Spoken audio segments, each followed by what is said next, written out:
আপসহীন নেত্রী উপাধিতে ভূষিত BNP chairperson ও সাবেক প্রধানমন্ত্রী খালেদা জিয়ার মৃত্যুর পিছনে শেখ হাসিনার দায় রয়েছে বলে মন্তব্য করেছেন অন্তর্বর্তী সরকারের আইন, বিচার ও সংসদ বিষয়ক উপদেষ্টা ডক্টর আসিফ নজরুল।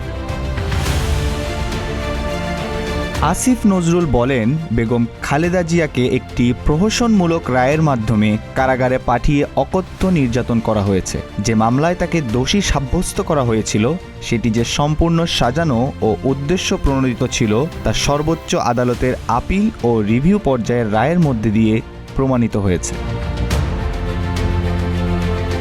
আইন উপদেষ্টা আরও বলেন, খালেদা জিয়ার চিকিৎসায় সরকারের পক্ষ থেকে যা করার ছিল প্রধান উপদেষ্টা অধ্যাপক ডক্টর মোহাম্মদ ইউনূস ব্যক্তিগতভাবে সবসময় সে বিষয়ে খোঁজখবর রেখেছেন এবং প্রয়োজনীয় উদ্যোগও নিয়েছেন। যদি তার শারীরিক অবস্থার উন্নতি হয়ে বিদেশে পাঠানোর সুযোগ থাকত তবে সরকার সর্বাত্মক সহযোগিতা করত।